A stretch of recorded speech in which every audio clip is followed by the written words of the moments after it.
নমস্কার বন্ধুরা, কেমন আছেন আপনারা? চলে আসলাম নতুন একটি ফোন নিয়ে, পোকো X3। হ্যাঁ বন্ধুরা, পোকো X3-র অফিসিয়াল অ্যানাউন্সমেন্ট হয়ে গেছে আর আগামী সেপ্টেম্বরের 7 তারিখে ফোনটির একটি গ্লোবাল লঞ্চ হতে চলেছে আর তার সাথে সাথে ইন্ডিয়া বাংলাদেশে ফোনটি অ্যাভেলেবেল হয়ে যাবে। ফোনটির মধ্যে আপনারা একটি ফ্রেশ ডিজাইন, ফ্লেক্স লুকস আর একটি একদম লেটেস্ট নতুন প্রসেসর পাচ্ছেন, যেটি আপনাদের পোকো X3-র মধ্যে ডেবিউ করছে, প্রথমবার পোকো X3-তেই আসছে। তো ফোনটির যদি কথা বলি, ফোনটি সত্যি খুবই একটু আলাদা টাইপের, ইউনিক টাইপের জিনিস। আপনাদের যেগুলো শাওমি, রেডমি যেগুলো আগের ফোনগুলোর আছে সেগুলোর সাথে এই ফোনটির ডিজাইনটা কিন্তু আপনি একদমই মেলাতে পারবেন না। যদি ফোনটির যেগুলো লিকড রেন্ডার্স আছে সেটার যদি কথা বলি, তো আপনারা রিয়ার সাইডে যেটি ক্যামেরা মডিউল থাকবে সেটি হলো একটি রাউন্ড শেপটের মধ্যে আপনাদের ক্যামেরা মডিউলটা থাকবে।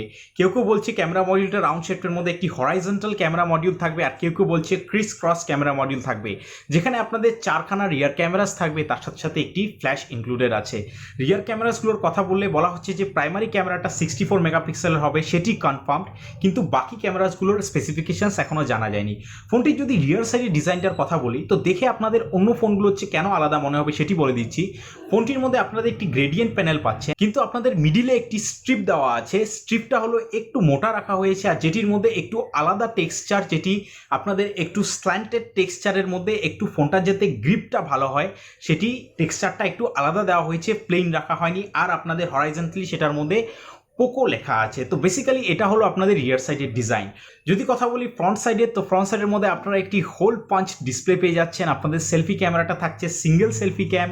আমি মনে করি যে ডুয়াল সেলফি ক্যাম না দিয়ে সিঙ্গেল সেলফি ক্যাম দেওয়াটা ভালো হয়েছে। ডুয়াল সেলফি ক্যাম যদি 2 মেগাপিক্সেলের দিত কোনো আসে যায় না, তার চেয়ে ভালো এখানে 20 মেগাপিক্সেলের কথা চলছে, যে 20 মেগাপিক্সেলের সেলফি ক্যাম আপনারা পেতে পারেন। ভালো জিনিস হলো একটি 6.67 ইঞ্চের একটি ভালো ডিসপ্লে। সবচেয়ে ভালো জিনিস আপনাদের জন্য, সবচেয়ে ভালো জিনিস হলো 120 হার্টজের একটি আপনাদের ডিসপ্লে দেওয়া হচ্ছে। তো আমি মনে করি যে এই ফোনটিকে দেখে অনেক মানুষ গুগল পিক্সেলের যেটি রিসেন্ট লঞ্চ হয়েছে গুগল পিক্সেল 4a আর OnePlus Nord, এটার থেকে মনে হয় অনেক মানুষ এই ফোনটিকে বেশি প্রেফার করবে। এখনও কনফার্ম করা হয়নি যে এটি অ্যামোলেড ডিসপ্লে থাকবে না এলসিডি ডিসপ্লে, সেটি এখনও জানা যায়নি। কিন্তু যদি অ্যামোলেড হয়, আপনারা কিন্তু ইন ডিসপ্লে ফিঙ্গারপ্রিন্ট এটার মধ্যে পাচ্ছেন, সেটি 100% শিওর। আরেকটা জিনিস, আমি কিন্তু রিয়ার সাইডে কিন্তু ফোনটির মধ্যে যেটা রিয়ার সাইডের যেগুলো রেন্ডার্স আছে, লিকড রেন্ডার্স, সেটির মধ্যে আমি কোনো কিন্তু ফিজিক্যাল ফিঙ্গারপ্রিন্ট সেন্সার দেখতে পারিনি। আর যেহেতু আমাদের সাইড দিয়ে কোনো পার্সপেক্টিভ রেন্ডার্স নেই, তার জন্য বোঝা যাচ্ছে না যে সাইডে ফিঙ্গারপ্রিন্ট সেন্সারটা ইনক্লুডেড থাকবে কিনা। তো এখনও শিওর না যে ইন ডিসপ্লে ফিঙ্গারপ্রিন্ট থাকবে কিনা। কিন্তু বন্ধুরা, ফোনটির যেটি সবচেয়ে প্রাইম জিনিস হতে চলেছে, যেটার জন্য মানুষ ফোনটি নিতে চলেছে, সেটি হলো ফোনটির চিপসেটটা হতে চলেছে। ফোনটির মধ্যে কোয়ালকম স্ন্যাপড্রাগন 732G প্রথমবার দেখা যাবে। এটি হলো নতুন চিপসেট, কোয়ালকম 2020-তেই লঞ্চ করলো। চিপসেটটাকে আপনি বলতে পারেন একটি মাইনর আপগ্রেড 730G চিপসেটের থেকে। 730G চিপসেটটা ইউজ হয়েছিল পিক্সেল 4-এ, আর 765G চিপসেটটা ইউজ হয়েছে হলো OnePlus Nord-এ। তো এই দুটোর মিডিলে কোনোখানে আপনাদের এই 732G চিপসেটটা আপনাদের ফিট হয়। কিন্তু যখনই আমরা প্রসেসরের কথা বলি, আমরা প্রসেসর ভালো না খারাপ দেখার জন্য আমরা AnTuTu বেঞ্চমার্ক স্কোরসগুলো আমরা নিয়ে নিই। তো AnTuTu বেঞ্চমার্কের যদি স্কোরসের কথা বলি, তো আমাদের যেটি 732G সেটি স্কোর করেছে 3,12,000। যদি 765G এর কথা বলি, সেটি স্কোর করেছে হলো নিয়ার অ্যারাউন্ড 3,25,000।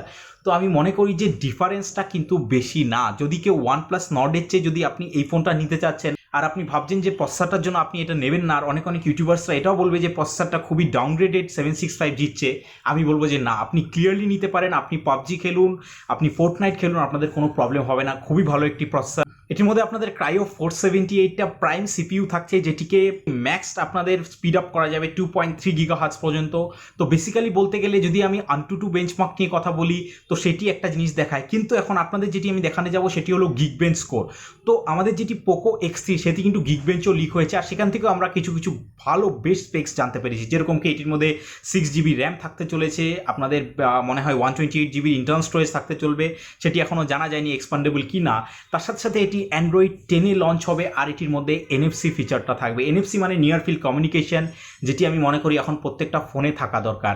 এখন চলে যায় ডাইরেক্ট গিগবেঞ্চ স্কোরটার মধ্যে। তো বন্ধুরা, গিগবেঞ্চ স্কোরের কথা বললে তো আমি বলবো যে OnePlus Nord আর এই X3-র মধ্যে কোনো ডিফারেন্সই নেই। দুটোই মাল্টি করে আপনাদের 1700-1700-র মধ্যেই স্কোর করেছে।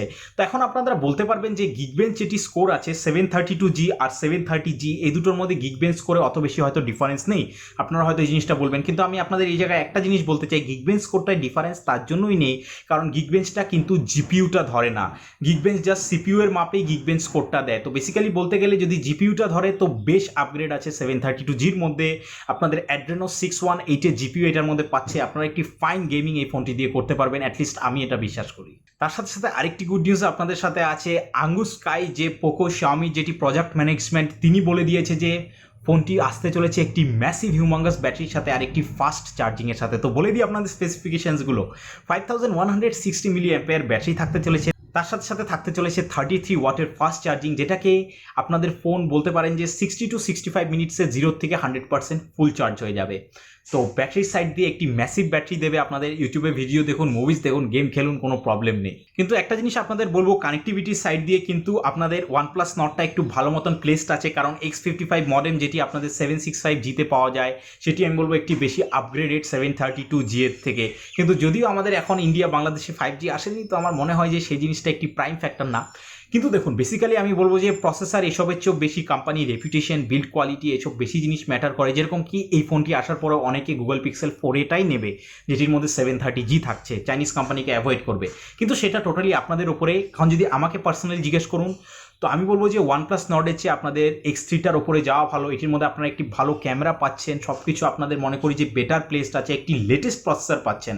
তো টোটালি আপনাদের উপরে চয়েসটা রাখলাম। কিন্তু লাস্ট যেটি কথা বলবো সেটি হলো প্রাইজিংস নিয়ে। প্রাইজিংসের মধ্যে বলা হচ্ছে যে এটি পোকো X2র আশেপাশেই প্রাইস হবে ফোনটির মধ্যে। তো পোকো X2র আশেপাশে যদি প্রাইস হয় ইন্ডিয়ান মার্কেটে 17 থেকে 18 ইন্ডিয়ান রুপিজে এক্সপেক্ট করতে পারেন। বাংলাদেশের মার্কেটে ফোনটি গিয়ে 23 থেকে 24,000 টাকা আপনারা ফোনটি বাংলাদেশের মার্কেটে এক্সপেক্ট করতে পারেন। এটি জাস্ট এক্সপেক্টেড প্রাইস, এখনও শিওর না। কিন্তু বন্ধুরা এই ফোনটি যদি এই প্রাইসিংসে লঞ্চ হয় আর এই স্পেসিফিকেশনস নিয়ে লঞ্চ হয়, তো আমি একটা জিনিস আপনাদের বলে দিতে পারি যে মার্কেটে অনেক কটা ফোন আছে যেটির মার্কেট কিন্তু একদম এটি শেষ করে দেবে, আর এটি একটি খুব ভালো মার্কেটে একটি হাইপ ক্রিয়েট করতে চলেছে। ওয়েট করবো সেপ্টেম্বর 7 তারিখের জন্য। তো চলুন দেখি ফোনটি কী স্পেক্স নিয়ে লঞ্চ হয় আর কত প্রাইসে লঞ্চ হয়। এই ভিডিওটি দেখার জন্য অনেক ধন্যবাদ। আপনাদের কি কথা বলার আছে কমেন্টে জানাবেন, আর এরকমভাবে আমাদেরকে সাপোর্ট করতে থাকুন।